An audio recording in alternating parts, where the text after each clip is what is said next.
What's your name? Tyler Darby. Okay. Where do you live? I live in Normandy Beach, New Jersey. Okay. How old are you? I'm 35. Okay. And I turn 36 next month. All right. Is this gonna be your first marathon? This New York City Marathon will be my very first marathon. All right. Let's tell us about your life, like 3 years ago when you were 33. What happened? In June of 2004, I noticed a lump on one of my testicles that I knew shouldn't be there, and so I went to the doctor. After procrastinating actually for a few weeks, being a guy, just thinking about that it was normal, it would go away. I mean, it was just something that would go away. But either way, so it wasn't something that was going to go away because it turned out to be testicular cancer, stage 2, that had spread through my lymphatic system. So that was my life 3 years ago.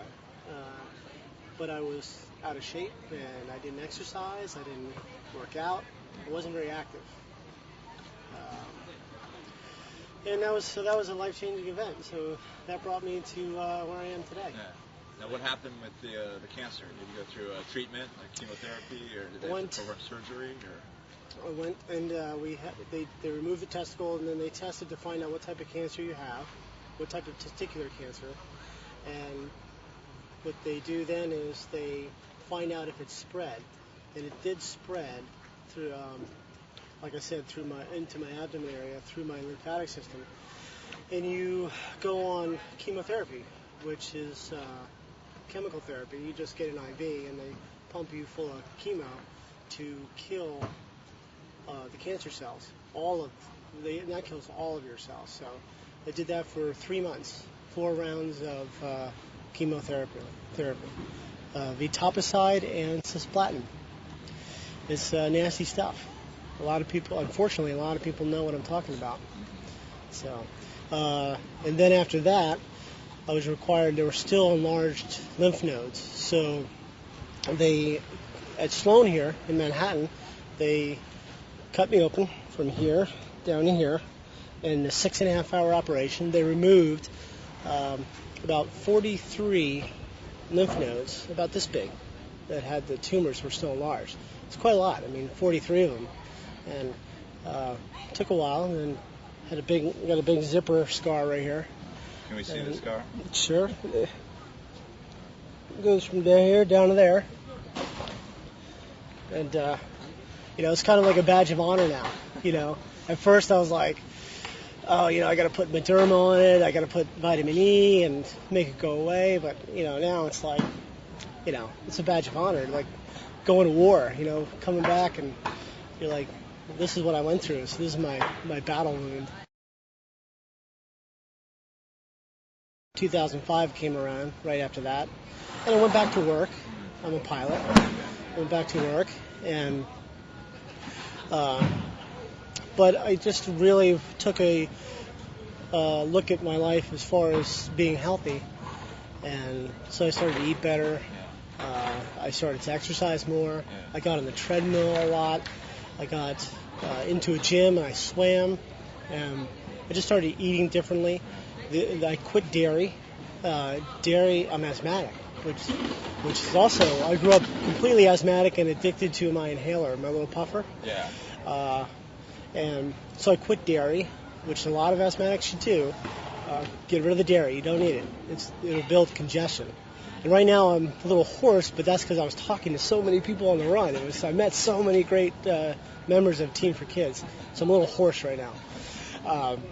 So I started to eat better and walk and swim and bike, and I entered a couple of road 5Ks, and then I found triathlons. That was really cool.